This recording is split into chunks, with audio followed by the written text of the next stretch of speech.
28 अक्टूबर nomination का mega day. 41 प्रत्याशियों ने किया नॉमिनेशन, 13 ने लिए नामांकन पत्र। सोमवार को विधानसभा चुनाव के लिए सिंदरी, निरसा, धनबाद, झरिया, टुंडी एवं बाघमारा विधानसभा के लिए 41 प्रत्याशियों ने नामांकन किया। 38 सिंदरी विधानसभा के communist party of India liberation के श्री चंद्रदेव महतो एवं ऑल इंडिया फॉरवर्ड ब्लॉक के श्री हीरालाल संखवार ने निर्वाची पदाधिकारी सह अपर समाहर्ता श्री विनोद कुमार के समक्ष नामांकन पत्र दाखिल किया। 39 निरसा के लिए भारतीय जनता पार्टी की श्रीमती अपर्णा सेन गुप्ता, निर्दलीय उम्मीदवार श्री प्रदीप कुमार मंडल, निर्दलीय उम्मीदवार श्री मालू रविदास, नेशनलिस्ट कांग्रेस पार्टी के श्री उमेश गोस्वामी एवं बहुजन समाज पार्टी के श्री रंजीत बावरी ने निर्वाची पदाधिकारी सह एडीएम सप्लाई श्री जियाउल अंसारी के समक्ष नामांकन पत्र दाखिल किया। 40 धनबाद विधानसभा के लिए निर्दलीय उम्मीदवार श्री अखिलेश्वर महतो उर्फ श्री अर्जुन महतो, समता पार्टी के श्री केसी सिंह राज, निर्दलीय उम्मीदवार श्रीमती लक्ष्मी देवी, पीपुल्स पार्टी ऑफ इंडिया के श्री गुड्डू कुमार धारी, झारखंड लोकतांत्रिक क्रांतिकारी मोर्चा के श्री सपन कुमार मोदक, निर्दलीय उम्मीदवार श्री कुणाल कुमार, बहुजन समाज पार्टी की श्रीमती अनवरी खातून, नेशनलिस्ट कांग्रेस पार्टी के श्री सत्येंद्र कुमार महतो एवं निर्दलीय उम्मीदवार श्री विशाल वाल्मीकि ने निर्वाची पदाधिकारी सह अनुमंडल पदाधिकारी श्री राजेश कुमार के समक्ष नामांकन पत्र दाखिल किया। 41 झरिया विधानसभा से निर्दलीय उम्मीदवार श्री सूरज सिंह, निर्दलीय उम्मीदवार श्री सुनील कुमार गुप्ता, भारतीय जनता पार्टी की श्रीमती रागिनी सिंह, निर्दलीय उम्मीदवार श्री लुकमान अंसारी, निर्दलीय उम्मीदवार श्री इंद्रजीत सिंह, राष्ट्रीय जन क्रांति मोर्चा के मोहम्मद जहीरुद्दीन खान, भारत जोड़ो पार्टी की श्रीमती सहजादी खातून एवं निर्दलीय उम्मीदवार श्री सोनू कुमार वाल्मीकि ने निर्वाची पदाधिकारी सह ADM law and order Shri Piyush Sinha के समक्ष नामांकन पत्र दाखिल किया। 42 टुंडी विधानसभा के लिए झारखंड लोकतांत्रिक क्रांतिकारी मोर्चा के श्री मोतीलाल महतो, निर्दलीय उम्मीदवार श्री कमल प्रसाद, समाजवादी पार्टी के श्री अजमुल अंसारी, निर्दलीय उम्मीदवार श्रीमती कलावती देवी, निर्दलीय उम्मीदवार श्री दीप नारायण सिंह, निर्दलीय उम्मीदवार श्रीमती कंचन देवी, निर्दलीय उम्मीदवार श्री पप्पू कुमार निषाद, निर्दलीय उम्मीदवार श्री महेश चंद्र दास, निर्दलीय उम्मीदवार श्री मोतीलाल किस्कू, निर्दलीय उम्मीदवार श्री देवीलाल किस्कू तथा निर्दलीय उम्मीदवार श्री प्रियतोष कुमार पाठक ने निर्वाची पदाधिकारी सह LRDC श्री दिलीप कुमार महतो के समक्ष नामांकन पत्र दाखिल किया।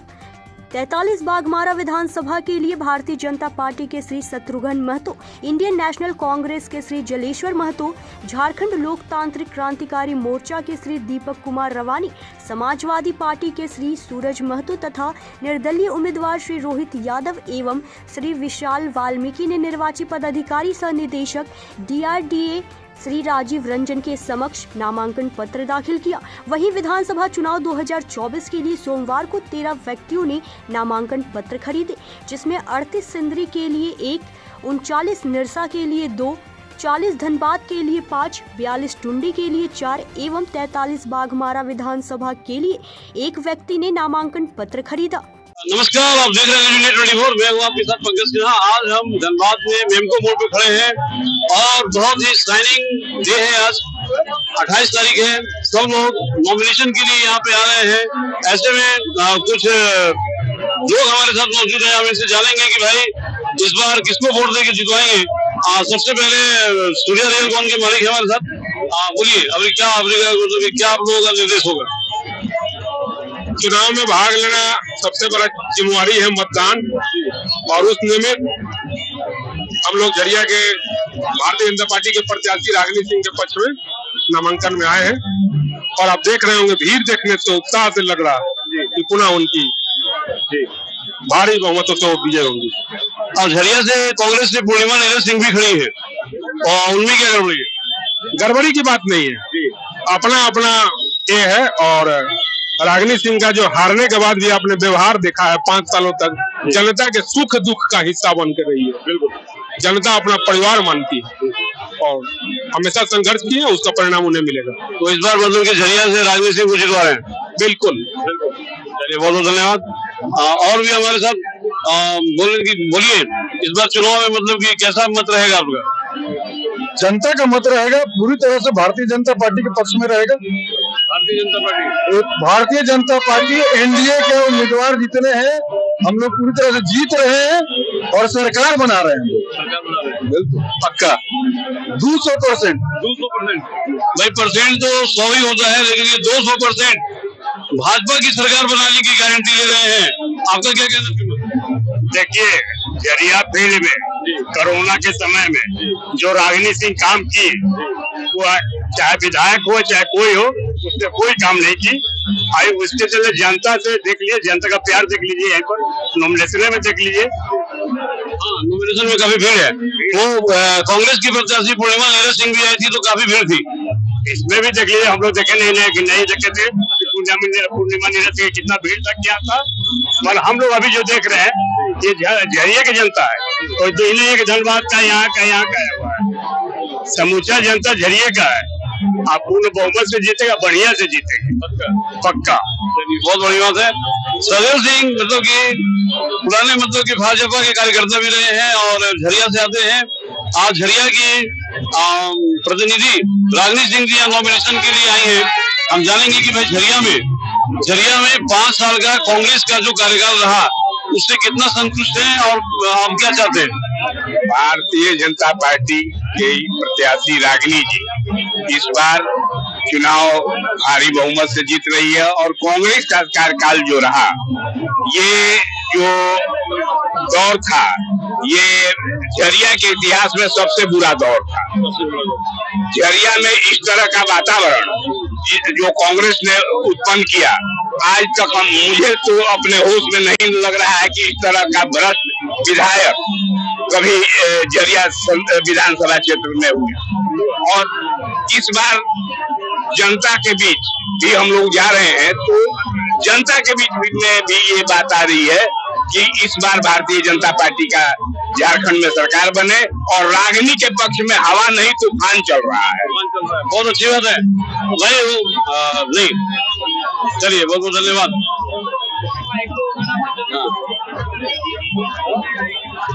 क्या नाम है? विपिन सिंह नाम है। विपिन सिंह। तो विपिन सिंह जी, भाई कांग्रेस के प्रत्याशी का कहना है कि बहुत काम किया उन्होंने, आरपी कॉलेज को वापस ले आया, सड़कें बनवाई, राजा तालाब का मतलब कि नवीनीकरण किया, तो उसके बाद कैसे बोल रहे हैं कि कांग्रेस ने काम नहीं किया? कोई काम नहीं कर, सब झूठ बोल रही है, जनता को छलने की कोशिश कर रही है, छलने की कोशिश कर रही है। कोई काम नहीं की है, कोई काम नहीं की है। क्षेत्र से रोहित यादव जी नॉमिनेशन करके आ गए हैं। हम जानेंगे कि भाई बागमारा में क्या समस्या है। बागमारा में मतलब किन समस्याओं को लेकर के लोगों ने आपके ऊपर भरोसा जताया? ये पूछिए कि बागमारा में कोई काम आज तक हुआ है कि नहीं। हाँ। सारी समस्याएं हैं जी। और मतलब कि क्या लगता है आपको कि इस बार मतलब कि आप अगर चुने आते हैं तो बागमारा की सारी समस्याएं दूर हो जाएंगी? निश्चित रूप से 50% समस्या का निराकरण तो अगर ईमानदारी से विधायक पहल कर दे तो 50% 6 महीना के अंदर हो जाएगा जी। बाकी जो सरकारी टेबल का चक्कर है, उस हिसाब से 1-2 साल में तो हो ही जाएगा। और भाजपा जो मतलब कि परिवारवाद का हमेशा विरोध करते रही है, और इस बार उन्होंने वहां से दे दिया है शरद महतो को टिकट, इस पर क्या बोलना चाहेंगे? जनता जवाब देगी। टुंडी से निर्दलीय प्रत्याशी नामांकन करके आगे हैं। हम जानेंगे इनसे कि भाई टुंडी में कौन सी मुख्य समस्याएं हैं, टुंडी में कौन सी वो मुख्य समस्याएं हैं जिनके लिए जनता ने आपको मतलब चुनाव लड़ने के लिए कहा? देखिए, टुंडी में समस्याएं सबसे पहले बेरोजगारी क्या है। टुंडी में आज भी ऐसा, आपको घर हम दिखा देंगे, ग्राउंड रिपोर्ट आप लोग कीजिएगा, जिसका छत नहीं है। पानी जब बरसात होती है तो लोग भीगते हैं ठंडा में। बहुत सारी समस्याएं हैं, जिन समस्याओं को अगर मैं गिनाने जाऊं तो 2 दिन कम पड़ जाएगा। तो क्या लगता है आपको भाई, वहाँ तो बहुत दिग्गज लोग मैदान में हैं और मतलब कि जनता ने यहाँ पे भरोसा दिखाया है आपको, मतलब खड़ा करने के लिए प्रेरित भी किया है, तो आप मतलब कि सीट निकाल पाएंगे?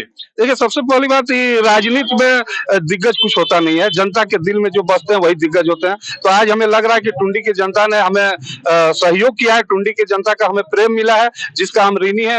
अगर हम नहीं भी जीत पाते तो इस ऋण को चुकाना हमारे लिए बहुत मुश्किल है। हम हर समय प्रयासरत रहेंगे टुंडी के विकास के लिए। एक लास्ट सवाल, 2 ही गठबंधन है, या तो एनडी गठबंधन है, या तो एनडीए गठबंधन है। अगर मान लीजिए कि आप चुनाव जीतते हैं तो किस गठबंधन में जाना चाहेंगे? हम स्वतंत्र रूप से टुंडी का सेवा करना चाहते हैं। हम सरकार और विधायक के लिए, विधायक को एक सीढ़ी बनाया है टुंडी के विकास के लिए। हमें किसी सरकार की लालच से नहीं आया, टुंडी का विकास जैसे हो उस पर काम करेंगे। फिर भी मान लीजिए कि अकेले अगर आप जीत भी जाते हैं तो अकेले निर्दलीय सरकार थोड़ी बना लेंगे। सरकार या तो एनडीए गठबंधन की बनेगी या तो फिर एनडीए गठबंधन की बनेगी। नहीं, ऐसा कई लोग हैं जो बिना सरकार में रहे क्षेत्र का विकास करते हैं। सरकार बात की चीज है, सरकार पर जाना ही जरूरी है, टुंडी के विकास के लिए जरूरी नहीं है। अगर लगेगा लोगों को कि नहीं आप सरकार का समर्थन दीजिए तो उसमें भी एक शर्त रहेगी कि टुंडी का संपूर्ण विकास हो, हम समर्थन करेंगे। यानी जो पार्टी समर्थन देगी उसी बहुत अच्छी बात है। सूरज महतो जी बाघमारा विधानसभा क्षेत्र से नॉमिनेशन करके मतलब आ रहे हैं। हम जानेंगे इनसे कि भाई पहले तो ये निर्दलीय लड़ने का मतलब अपने पार्टी से चुनाव लड़ने का मन बनाए थे, लेकिन अब कोई और पार्टी ज्वाइन कर लिए हैं। कितना मतलब कि प्रभावशाली रहेगा ये समता पार्टी? समता पार्टी प्रभावशाली ही नहीं, बाघमारा विधानसभा से सबसे ज्यादा मतों से, और हम तो ये बोलेंगे कि झारखंड में सभी विधानसभाओं से बाघमारा विधानसभा सबसे ज्यादा मतों से आगे विजय होके जाएगी और झारखंड विधानसभा में अपना परचम लहराएगी। तो मतलब कि झारखंड विधानसभा में मतलब कि आप तो ऐसा होने से फिर इंडी गठबंधन में आ गए ना? हम किसी भी गठबंधन में आए, लेकिन हम लोग समाजवादी पार्टी का जो हम लोग को आश्वासन मिला है, जो मेरे ऊपर उम्मीद रखा गया है, इसके माध्यम से बाघमारा विधानसभा के सभी जनता उसको सम्मान देगी और उनको झंडा को लहराने के लिए पूरा सहयोग करेगी। बाघमारा में जो जिन समस्याओं को लेकर के आप खड़े थे, लोगों का रुझान मतलब कि काफी हद तक आपकी तरफ था, लेकिन क्या आपको लगता है कि अब ये साइकिल पकड़ लेने से, मतलब कि साइकिल का दामन थाम लेने से ये और मतलब कि लोगों का विश्वास बढ़ेगा आपके प्रति? जी बिल्कुल, बाघमारा के जनता का जितना विश्वास था उससे और कई गुना ज्यादा विश्वास और मेरे ऊपर मजबूत और अटूट हो चुका है। और बाघमारा का जनता उससे विश्वास ही नहीं, बाघमारा जो तो पूरा समर्पण से, बाघमारा की जनता पूरी तरह से समर्पण से हमको सहयोग और सपोर्ट करके और हमको विधानसभा भेजने के काम करेगी। चलिए बहुत बहुत धन्यवाद। विधानसभा के लिए और सिंदरी में मतलब कि बहुत सी समस्याएं हैं, चुनौतियां हैं इनके सामने। हम इनसे जानेंगे कि भाई जीतने के बाद क्या करने वाले हैं। जीतने के लिए जो जन मुद्दे हैं, जो समस्याएं बृहद रूप से या विकराल रूप धारण किया, उन समस्याओं के प्रति हम लोग संघर्ष को आगे बढ़ाएंगे। कोशिश करेंगे कि जो सड़क से जो नहीं हो पाया उसको सदन में ले जाकर हम लोग काम कराने का काम। जैसे क्या क्या समस्या है? रोजी रोजगार सबसे बड़ा मुद्दा है, अस्पताल, चिकित्सा, ये सब मुद्दा है। इसके अलावा यहाँ के जो रोजी रोजगार में यहाँ लोगों को, नौजवानों को जगह नहीं मिलती है, वो एक बड़ा मुद्दा है। स्थानीय लोगों को रोजगार कहीं नहीं मिल पा रहा है, ये सवाल है। इन सवालों को लेकर हम लोग आगे बढ़ेंगे। और प्रदूषण निश्चित रूप से सिंदरी विधानसभा में कुछ हद तक यह है, बहुत सारा ही नहीं है, लेकिन उन प्रदूषण के सवाल पर भी हम लोग आंदोलन करेंगे और बाध्य करेंगे। जो लोग प्रदूषण फैलाने का काम कर रहे हैं, प्रदूषित करने का काम कर रहे हैं, वो दंडित हो, उन पर कार्रवाई हो और प्रदूषण पर नियंत्रण। और इतने सारे कल कारखाने जो पहले से मतलब बंद हो रखे हैं, आज तक सिर्फ आश्वासन पे आश्वासन मिला, चालू नहीं हुआ, उसके लिए क्या करने वाले? इसके लिए तो हम समझते हैं कि जो बंद करने वाले जिम्मेवार हैं उन लोगों से सवाल करना चाहिए। बीजेपी का इतना दिन नहीं रहा, ये सवाल हमको लगता है उन लोगों के लिए बनता है। धनबाद से सहयोगी प्रभात पांडे के साथ पंकज सिन्हा की रिपोर्ट।